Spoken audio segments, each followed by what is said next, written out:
Food and Wine Insider is a weekly look at a $1.5 trillion industry touching every American. Devoted to the business of purveying food and decanting wines, Food and Wine Radio is a unique program highlighting not food recipes or wine vintages, but how to make a profit while satisfying America's palates. In this competitive but highly rewarding sector, many men and women have made profits while fulfilling a dream. Food and Wine Insider is all about better managing any business involving food and wine.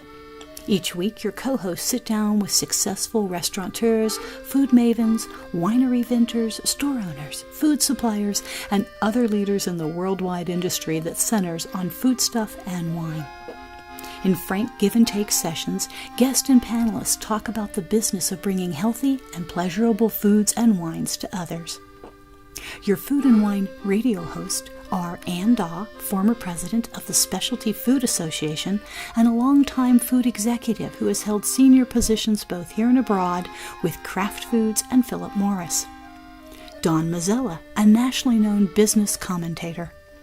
On each show, they invite leaders of the world's culinary and wine industries to share the secrets of their success. Visit us at foodandwineinsider.com. And Rianne Erlwein-Owens has a nursing degree, but chose to go back to her family farm. We asked her here to first talk about why she returned to the soil, and also to highlight a major new factor facing dairy farmers. Walmart has gone into the dairy business, and like every other industry that it's attacked, there is trouble ahead. Rianne Erlwein-Owens, welcome to the program. Thank you. I'm glad to be here. I'm going to turn it over directly to Ann. Thank you, Don. Hi, Ryan. I believe your first name is pronounced Ryan, so we're going to call you Ryan. You're a seventh-generation dairy farmer at Myers Century Farm in Jeffersonville, New York. As Don mentioned, you actually got your degree in nursing from Utica College, but you were drawn back to the dairy business. Yes. I want to welcome you to Food and Wine Insider, and I'd love to start with you and your family's journey as dairy farmers. Tell us about that history. Okay. Well, there's a lot of it. Actually, I have farming running through my blood on both sides of the family. My mom was she grew up on the dairy farm that we're running right now, Myers Century Farm. And my dad grew up a half mile down the road on a dairy farm as well. So all my grandparents are farmers, my parents are farmers, and so it's a lot of farming blood running through my veins, I guess you could say. So anyway, I'm part of the seventh generation, and I have two brothers, one's older, one's younger, and all of us work on the farm still. It's employed by just my family members. My parents and I and my grandpa are here all the time, and then my brothers have jobs and come and work on their days off and everything too. So it's a true family business. In researching for this interview, I wasn't really aware of all the changes that are happening in the dairy business. First of all, consumption of milk by Americans is dropping, about 3 gallons less milk per person per year, and that's just since 2010. And per capita consumption is down about 11 gallons since 1975. On the other end of the spectrum, the dairy industry is producing 350 million more gallons each year. It would also seem that soy and nut-based drinks are certainly stay. How can America's dairy farmers adjust to this new reality? It's a big question, but I really would love to hear what you think. Well, actually, when you say like the soy and almond milk, the FDA just made that so they can't call it milk because it's not. Milk comes from a mammal, which would be a cow, and dairy milk is much more nutritious than that kind of milk too. It's all in the selling of the product, I guess, the marketing. The dairy milk and products still make up 70% of the U.S.'s calcium needs, because that's the main nutrient in milk is the calcium, and a lot of people do know that. A lot of athletes drink milk, especially chocolate milk. That's the new after-workout, post-workout nutrition drink because it's very natural and it has many, many natural ingredients that don't have to be processed in order to make into a liquid form. Actually, almond milk is not, they say it's made out of almonds, but it takes 4 almonds to make 1 gallon of almond milk. So really, there's 4 little almonds in that, and the rest is all things that they bring in to make that milk, a fortified drink. And the reason that the milk keeps going up in production is because that's how farmers need to make money. When Bethel Woods opened, the site of the 1969 Woodstock Festival, they came out with a pamphlet, and it had the prices compared from 1969 to 1999 and a whole list of things. And for those things, if you added 1 0 to the end of it, it would be what the price was in 1999. So, for example, a car was $3,000 in 1969, and in 1999 it was $30,000. The only thing that didn't do that was milk and eggs. Milk was 79 cents, or eggs was 79 cents a dozen, and milk was $1.79 a dozen. So in reality, if you would have added a 0 to that, you'd be paying $17.90 for a gallon of milk. And $7.90 for a dozen of eggs. So that just goes to show you how so much the difference between farmers are trying to make up that price difference. We've become very efficient in trying to make milk for as the least amount we can to still make money. And if you're not making money, then the corporate farms are the ones that are going to be taking over the farms. More and more, and then because of that, more and more small farms are going to go out. Right. So we have this conundrum, really, because in order to make money, you need to produce more, but you also have consumption declining.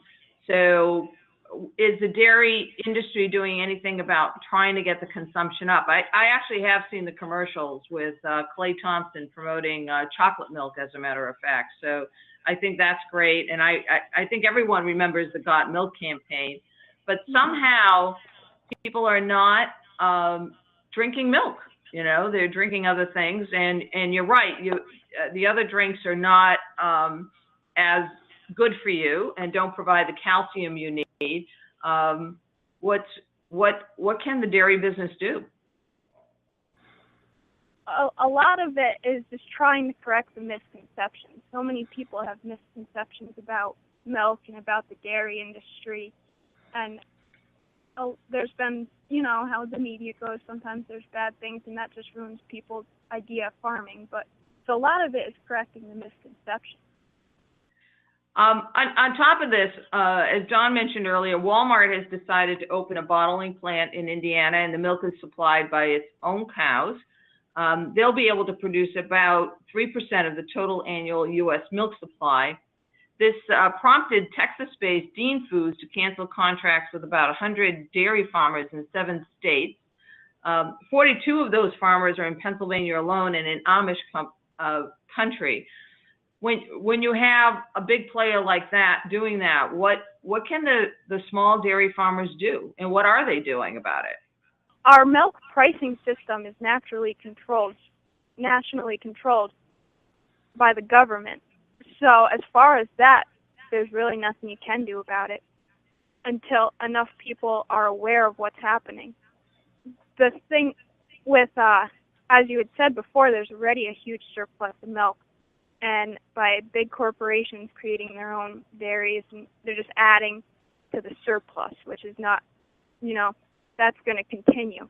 And when that happens, all these little dairy farms are going to go out. and there's nothing they can do about it. There's becoming fewer and fewer and fewer of us. The little dairies go out, it's all going to be big corporate farms that are going to be owned by, the really rich or other countries or, corporate America.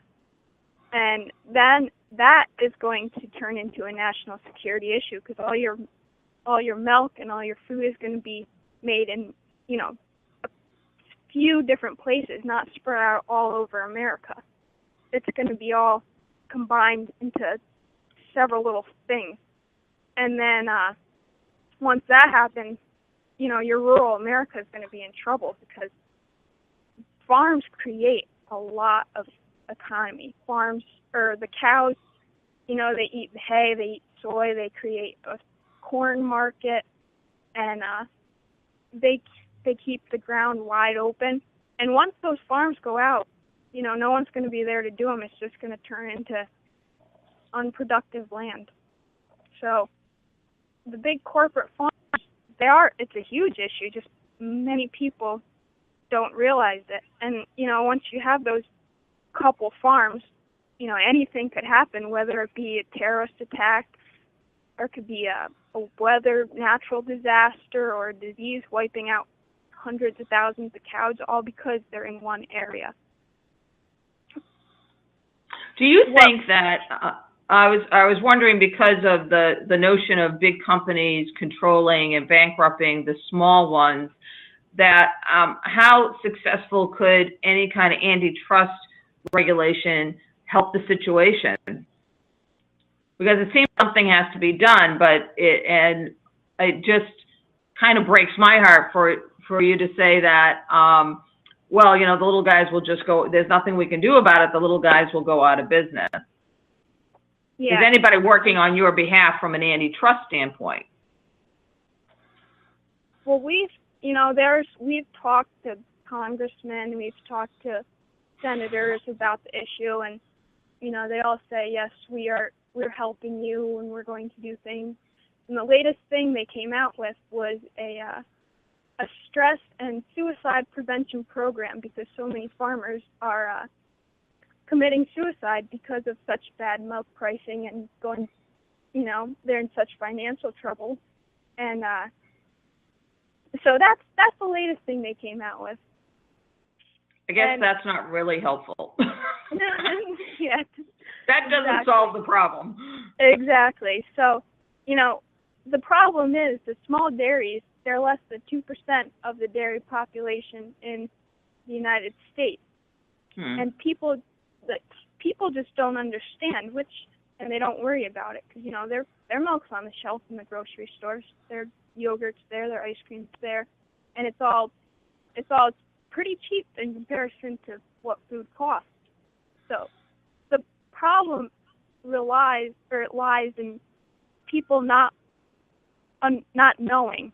So the more people that recognize this problem, the better off we're going to be, because, something has to change, or else this is how it's going to be. What would you ask people to do? Here's a platform for you to say, look, this is what the consumer needs to do. What would you want them to do? I think contact, state representatives, and, those people that can actually do something to push the change. And to look for those misconceptions about dairy and, correct them. It's interesting. I sometimes think the only way for things to get solved is if the state realizes that there's a huge revenue hit if the farmers go out of business. I'm aware of a potential trade war with the Canadian dairy industry, which lowered its prices, and that could affect the Wisconsin dairy industry. I think one of the stats that I read was that 9,000 farmers provide more than $43 billion to the state's revenues. And Wisconsin alone lost 500 dairy farms in 2017.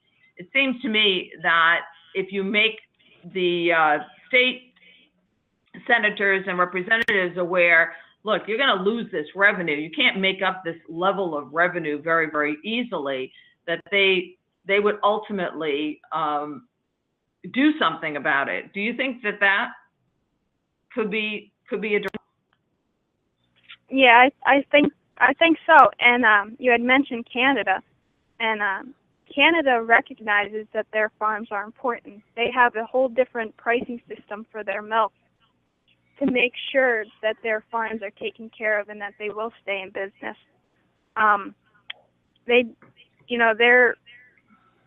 There's lots of other ideas of how to do this, just no one's really looking into them. Dawn, did you have any questions before I continue? No. Okay, great. I look at milk and I say, it's a commodity business. It's very tough to be in.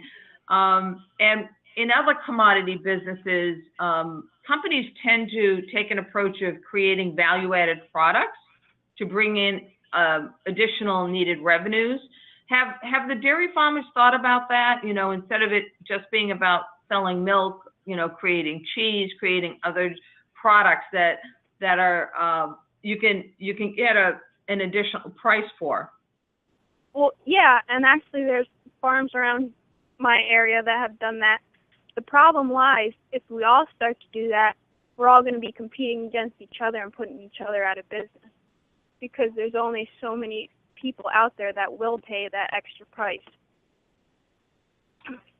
And as a farmer, you already work 15 hours a day, every day. So to add that whole next step in there, to do more work to get that extra product to hopefully sell, because it's more expensive than, the bulk cheeses and stuff like that.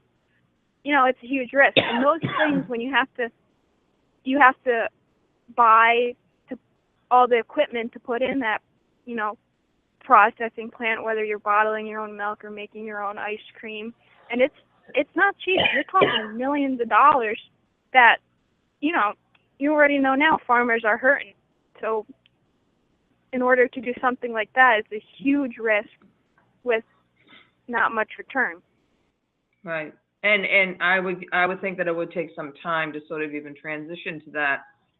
Go ahead, Jeff. As you guys know, the food regulations and stuff to do that are huge. You get a whole list of stuff you have to do. You can't put drains in certain spots just because of the regulations. And we, as us making a food product, we are already heavy regulated. So to do something like that, you're just adding more and more regulations on too. That makes it harder and harder to do. Mm-hmm. I want to switch gears and talk about organic milk. I know it takes some years to be certain the fields are clean and the cows are grazing on non-pesticide lands and so on and so forth. What do you think is the future of organic milk, and do you think that will continue to grow, and is that an opportunity?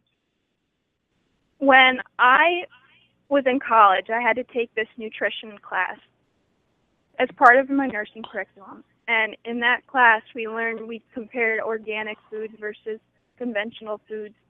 And when we compared them, there was no nutritional difference in the foods. This is not just milk. This is, vegetables and everything. The only difference was it was more expensive, which makes people feel better, I suppose. Also, once you go organic, everything you buy, like, you got to buy the corn to feed your cows. That's got to be organic, which is more expensive. All your expenses are getting bumped up even more to make a product that you might be able to sell for more expense, but in reality, you're not going to be making anything different because your expenses are going up right with your income. So you don't feel that the consumers who are concerned about avoiding hormones and that sort of thing in their milk really have a valid concern, or are you thinking that it's just it doesn't justify the cost? The thing with milk, there's never ever been an issue with the hormones or anything that's in the milk unless it was raw milk. All pasteurized milk, there's never been, like, so for someone who's concerned about having, hormones in their milk or something like that, there has never ever been a problem with pasteurized milk. The only thing that has ever been a problem is with raw milk. And that's just because it hasn't gone through that pasteurizing cycle. And in order to have raw milk, you have to have a special license and all this, and more, on top of that, more regulations in order to sell raw milk, too. Okay. So with all this going on, and you're being the 7th generation and hoping that there is an 8th generation, what do you see as the future? What do you think you need to do? Like what I had said before, is a lot of it is misconception. People need to realize that, and people need to realize that when corporate farms do take over, there's going to be, it's not just people too, it's government officials, I should be saying, that once the corporate farms do take over, your rural America is going to be in huge trouble. Your farms aren't, your national security could be in trouble. The prices will go up because it's a smaller group that can control the prices. So it's mostly just trying to get it out there and trying to realize it and get other people to realize it too. As far as, what's going to happen, you can only hope and pray of, that something will turn around and people will start to be concerned and take care of the small farms, which is why I'm doing this, I guess. Try to get it out there. Get the word out. Yeah. Have you done anything to get together with the other dairy farmers and take your case forward? Yep, there's been lots of farm meetings within New York State. The ag representative has come and people have talked to him. We have talked to the Congress representatives of our area. So we're trying to get it out there. And is there any, do you find that there's any progress there, or is it just there's a lot of conversation? It's hard. It's very hard to say. I have to say there is some progress being made. I mean, the people are more aware now than they've ever used to be. I mean, I'm talking on the radio right now, so I guess it's got to be some type of progress. But it is, I think that most of America does trust their family, the family farms, that and we're very appreciative of that, and we're very appreciative of the people that are supporting us. And like I said, it's kind of you do the best you can, and leave the rest to God and see what happens. So Rianne, this might be a tricky question, but what advice would you give to anyone who sort of says, you know what, I want to be in the dairy business? Save your money.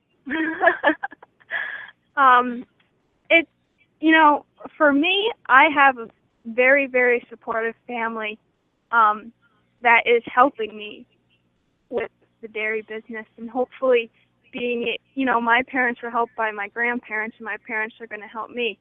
And that's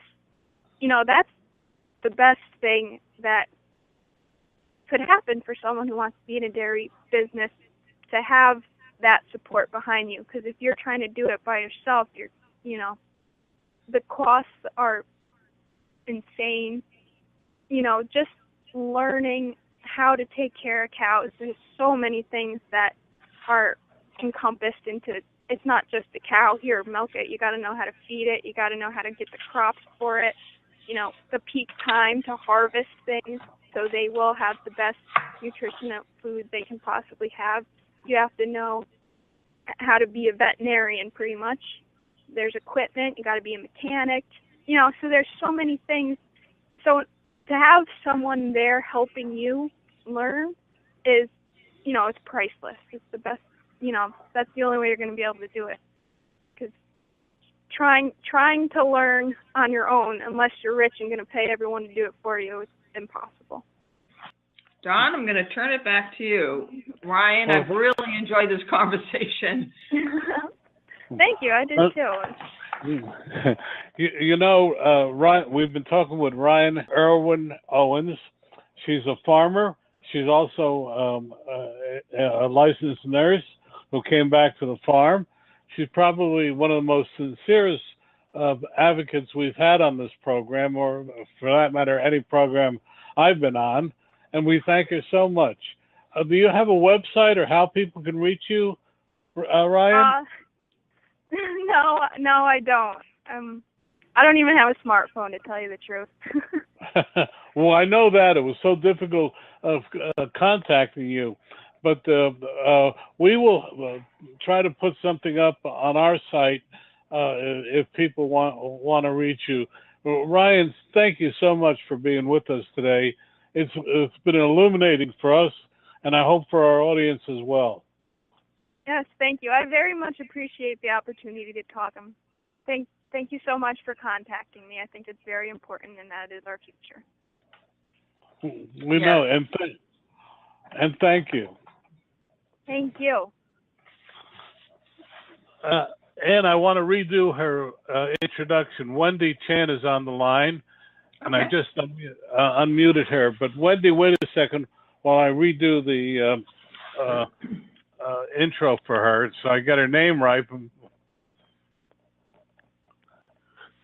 We need to stop a moment to hear from one of our sponsors. To be successful, most restaurant owners require extra capital from time to time.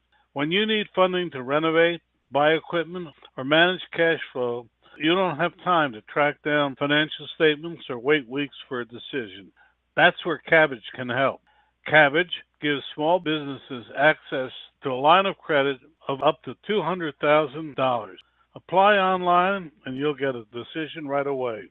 Since Kabbage is a line of credit, you can take the exact amount you need. You never have to reapply to take additional loans, and you'll only pay for the funds you use. Kabbage has helped more than 230,000 businesses from every industry. And with $4 billion in funding, Kabbage is A+ rated by the Better Business Bureau and was named the Forbes Top 100 Companies twice in a row. Check out Kabbage at kabbagewithak.com/food and wine, and you'll get a $50 gift card when you qualify. That's kabbage.com/food and wine. Line of credit is subject to credit approval. See terms and conditions. Want to know more about health savings accounts for your company or yourself? Go to 2hsa.com and get a free employer's primer. Health savings accounts are a cost-effective way of offering health care benefits to your employees and yourself. HSAs build retirement funds for your employees, improve morale, and reduce your health care benefit cost. For a free employer guide to HSAs, go to 2hsa.com. That's 2hsa.com. foodandwineinsider.com. Dan Perkins here from Recalculating.biz. I want to tell you about Bob Bethel. Bob's new book is Strengthen Your Business, Fail-Proof Strategies for Small Business. His suggestions are easy to understand and very helpful. Bob Bethel's book, Strengthen Your Business, can be found at Amazon.com or can be ordered at your local bookstore. Dan Perkins with your featured book. You are listening to Ann Daw and Don Mazzella, and the program is Food and Wine Insider. If you have a question or know someone you think our listeners should hear, contact us at foodandwineinsider.com. You know, Ann, people in the corporate world, many of them yearn to be entrepreneurs.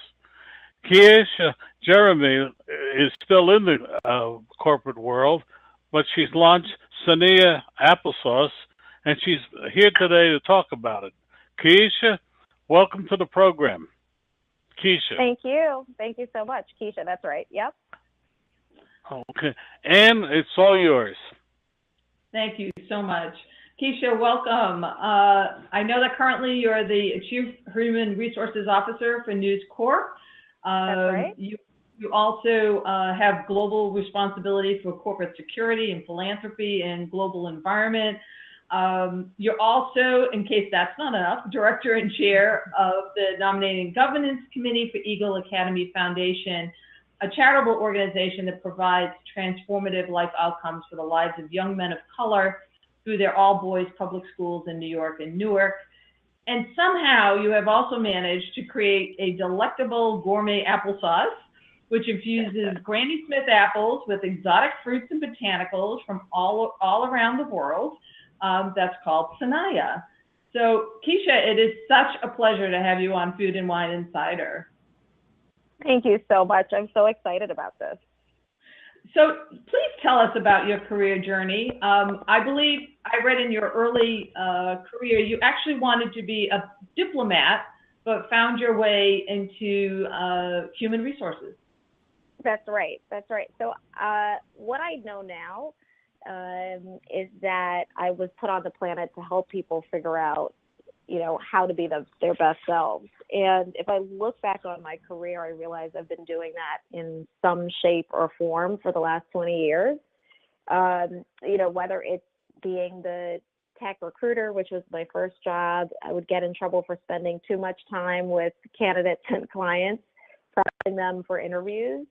But I just have always loved being a part of personal transformation and helping companies on a larger scale create environments where employees feel like they can do their best work. So you're right. I actually did think that I wanted to be a diplomat. That there were two things that as a kid that I had interest in, and I think they're actually all connected, but I wanted to do either childhood psychology, and eventually thought I might want to be a diplomat.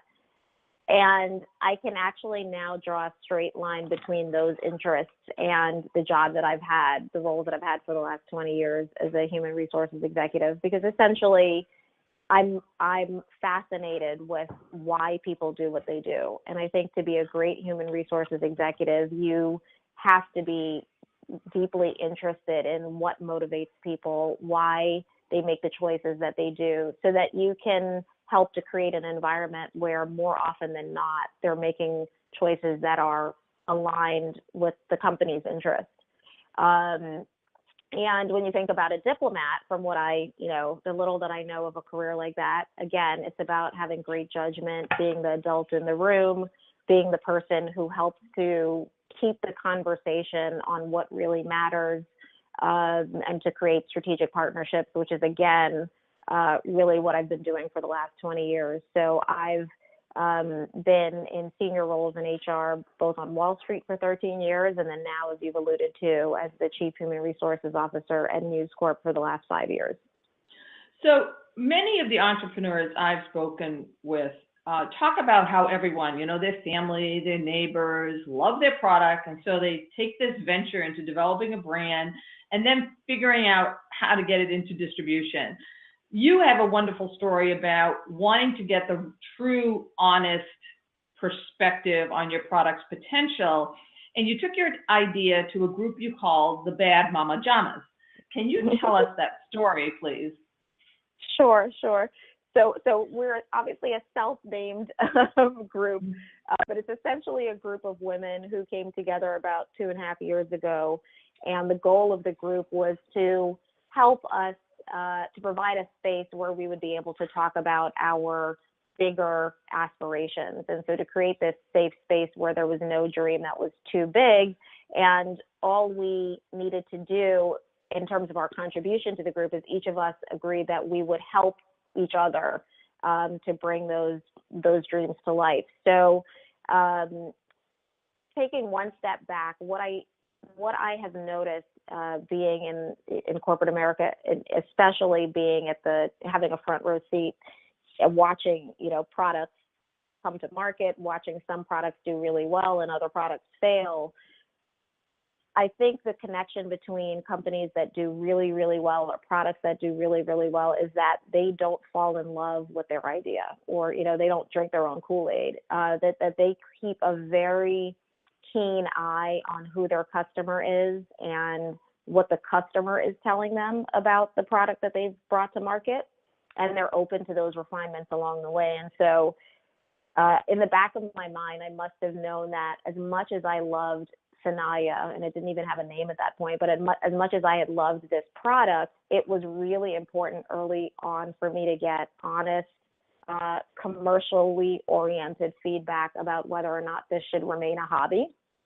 The point is, will people buy this, right? Would this be a product that would be a part of your daily consumption habit, which is what I wanted for Sanaia. So I brought it to that group, and essentially, I'll obviously ask them to taste it, but really what I was looking for is, tell me about the snacks that are part of your daily existence today. Tell me what is the need that they're filling, and tell me whether or not you think Sanaia fits the criteria of, what would make you basically spend money on a product, right? And so that's the advice I was looking for. What I haven't shared is that group has been really essential along the way in making critical refinements, which is what I mentioned, earlier. There's one woman in particular who, once I had launched the product on our direct-to-consumer site, she said to me, I bought a couple of these, but when I add up the shipping and I, think about the price point, I probably would, if I didn't know you, I wouldn't continue to purchase these at this price point. And I think for every entrepreneur, at some point, you're going to hear something about your baby that you're like, it really kind of hits you right in the gut. But I recognized that she was giving me such valuable information in that moment. And so again, the questions were, okay, so tell me what's the right price point? Tell me what feels right. Tell me about the other things in this, on this spectrum, about the choices that you're making. And within 48 hours, I made an adjustment to the price point, and our sales went up. So I had been really focused on profitability early on, and the conversation with her helped me to understand that really it was much more important for me to be positioned in the price point that was expected by the consumer. And what was that, Keisha? What price point did you find yourself needing to be at, and how did it? Do you see any impact in terms of your sales? Do you see any impact in terms of? So our sales have increased since we made the change. So we were originally $7 for a 7-ounce jar, and we actually brought that down to $3. And a part of why we did that is because from day one, what I've been clear about is the fact that I want Sanaia to be daily consumption product, as opposed to applesauce today, which feels like a bit of a treat from time to time, or every once in a while people remember that they like applesauce, or maybe they're baking with it. But I really believe that there is space for Sanaia, a category to be created similar to what Noosa has done with yogurt, or Chobani has done with yogurt, where they have elevated the product in a way that it actually is now a part of daily habit, or the adult lunchbox, I think is the term that some folks use. So if you're going to be not just a treat from time to time, you're going to be a part of someone's daily consumption, you need to be at a price point that reflects that. And so making that switch was essential, and also frankly aligned with what I had been saying I wanted the product to be. And I hadn't realized that I had actually placed it at a price point that was not aligned with our intention. So are you able, that's a huge drop in price. How has it affected your profitability? So we are at a very early stage in our company. I should have mentioned that we just launched in July 2017. And so we are not profitable on each sale. Our focus right now is on proving the concept, right? Which is that adults love applesauce. I think everything about the adult applesauce market tells you that if you're not 8 years old or 80, that applesauce is not for you. And the reality is that, adults still do adore applesauce. And it isn't something that past childhood that you lose the affinity for.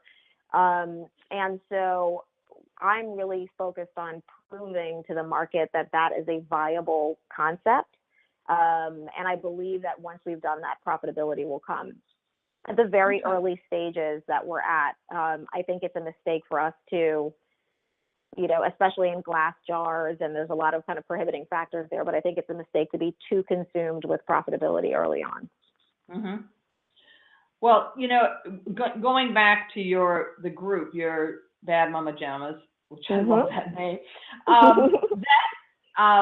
if I read it correctly, that led to an opportunity at the James Beard House just 4 months later, after talking to these ladies, from a woman who hosts events there for African American and Caribbean chefs. So how did you draw on your own experiences to develop the brand, the packaging, the formula in such a short time? And what were the things that you decided you could do yourself, and what expertise did you actually seek out? Right.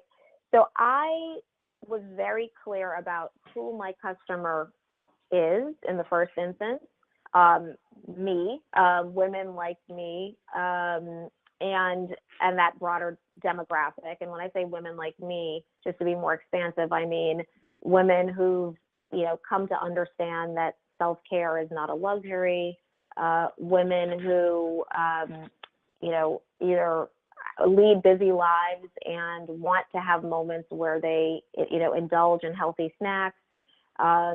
So having a clear understanding of who that woman is and what the choice, what influences her choices around snacking, that really, I feel like, is my job, and that's what I bring to the company. Obviously, also, I needed to be the person who, so it's my recipe. I've been developing it, you know, I've been cooking Sanaia for 20 years.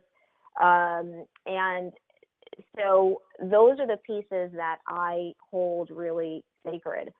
It is clear to me for a whole host of reasons, one of them being that I have a day job that is demanding, but also although I've been cooking Sanaia, I'm not a chef. I haven't ever made food for, you know, mass consumption. There are a lot of regulations around what needs to happen there. So my very first hire was a consultant who focuses on bringing products from kitchen to shelf. I actually read a book by Susie Weishak, which is Good Food, Good Business. And it laid out all of those steps in detail. And then I frankly found Susie on LinkedIn, spent a few hours with her, and then she recommended this woman that I eventually worked with for those weeks leading up to the James Beard launch. Okay. So you developed this brand, Sanaia. What does it mean? And tell us about some of the flavors, because they're really fantastic. Thank you. So let me tell you a little bit about the origin story. I was in those 4 months trying to speedily create a brand, because when she extended the invite to me, I only had a product, right? I didn't have packaging. I didn't have a brand name. So as you said, there was a lot of work to do in that 4 months.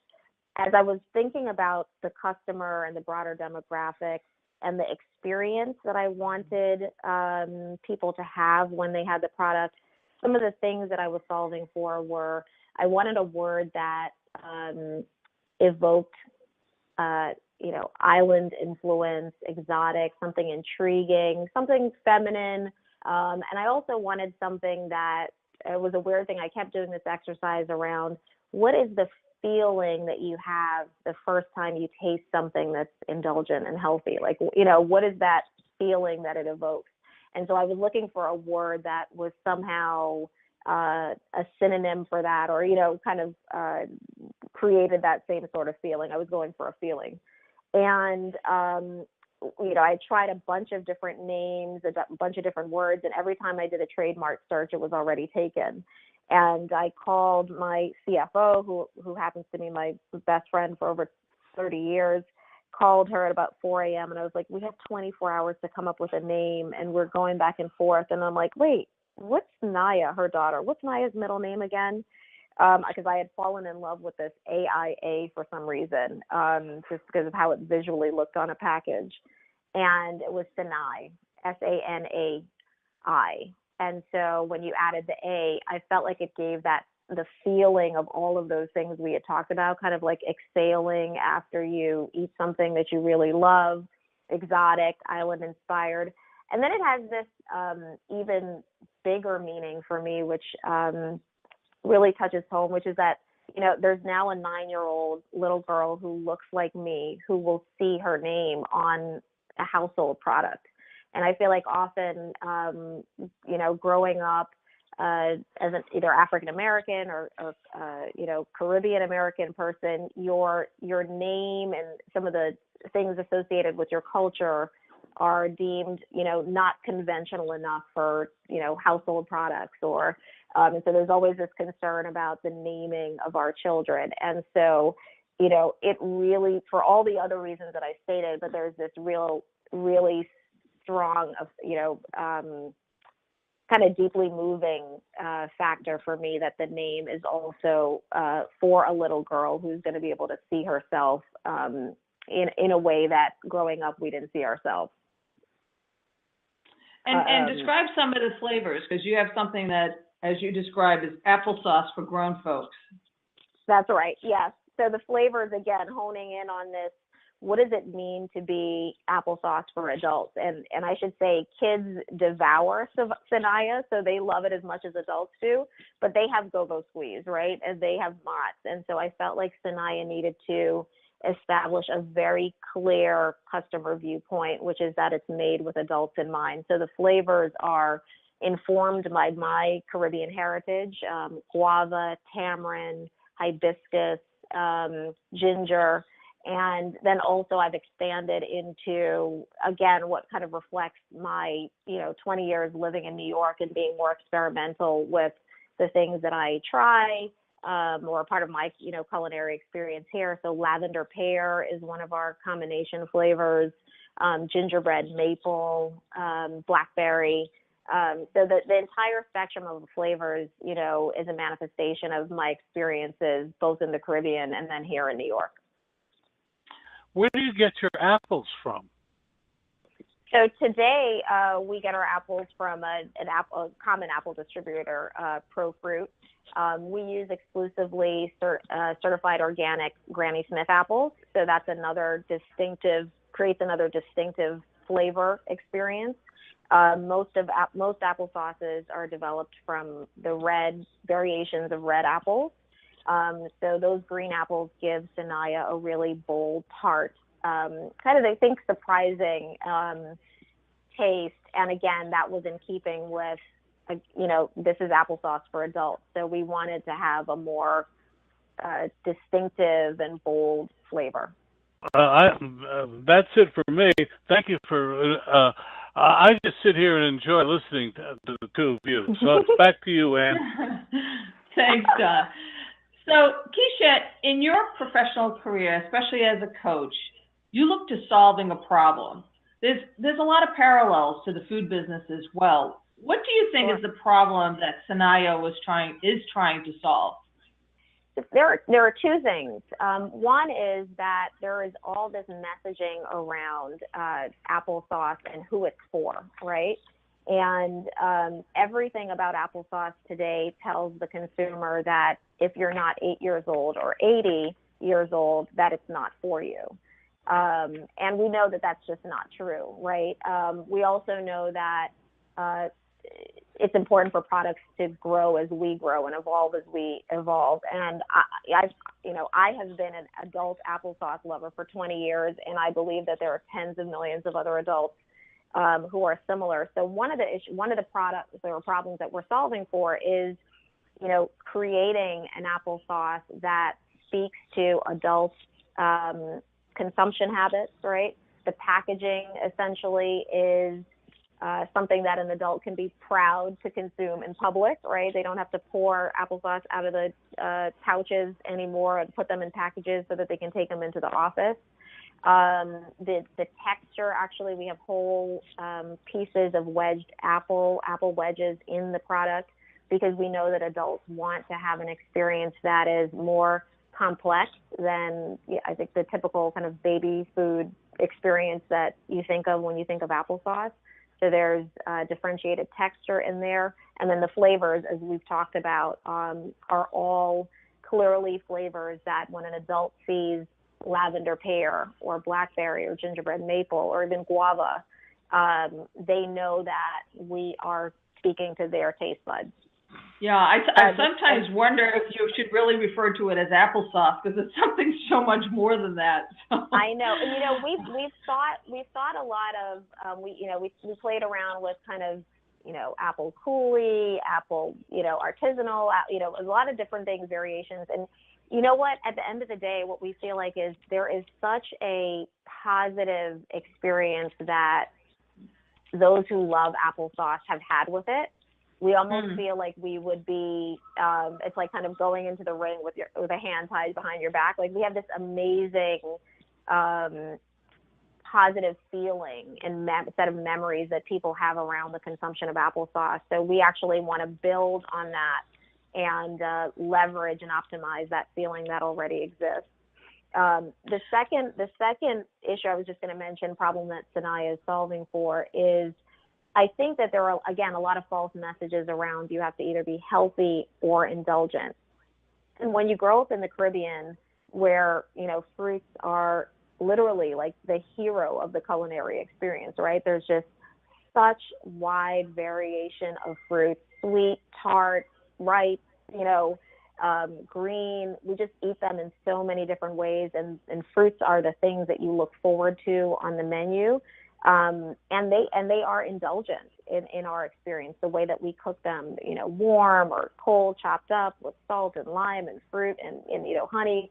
I mean, there's so many variations that we know in the Caribbean that fruit is indulgent and healthy foods can be indulgent. And so, I've also created Sanaia because I want that to be known in in American households, that you don't have to choose between healthy and indulgent.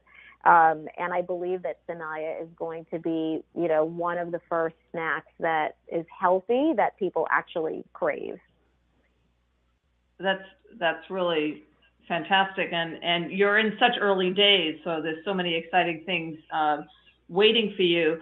I wanted to ask you, what are the unique challenges that female entrepreneurs, and you're a woman of color as well, and the challenge that are unique to you that our male counterparts don't really necessarily experience in terms of starting up a business? Sure.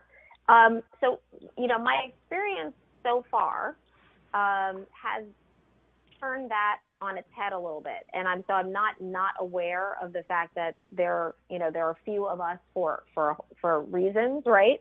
But what I have done, and just tying back to the Bad Mama Jammas group, is, I have been able to leverage and optimize a very powerful, supportive group of women who are, themselves accomplished and are rallying around my dream in the same way that I'm rallying around theirs. So, it's almost like I feel like I have an even more engaged base maybe than someone else, because, we're all so committed to making this happen. That being said, I'm really aware of the statistics around Black women entrepreneurs being able to access capital. I just saw a recent article that I think it's something like 0.2% of the capital from VCs comes to women of color, and there are only 23 women who've raised more than $1 million for their products. So I'm really clear on the fact that there are hurdles. So far, I've been self-financed because I wanted to make sure that by the time I go to investors, I have a proven concept, and maybe that, interestingly enough, could be one of the issues, as you mentioned it, right? Because it's possible that if I wasn't a woman of color, I might not feel like I needed to have this fully formed, already baked, proven concept before I, sought external capital. I don't know, but I'm clear, and I'm right at that point now where we're about to start to, pitch the concept to investors. So I will have more feedback, on that later. But I, for now, have really felt extremely supported by my kind of, group of women that I've been leveraging in this regard. So if you were sitting in a bad Mama Jamma session, what one business tip for success would you give to someone who is thinking about getting into the food business? So first thing there is, find what you enjoy first. There were lots of ideas, entrepreneurial ideas, that kind of floated to the periphery for me that I didn't pursue. And I'm not at all disappointed in myself for having not pursued them, because I realized I wasn't the person to bring those to life. So I do think it's about figuring out something that you enjoy and that you are, organically obsessed about, because you're going to need that fuel for the journey, right? Which comes with lots of setbacks, lots of new information coming at you. Frankly, whether you have a day job or not, it becomes your life.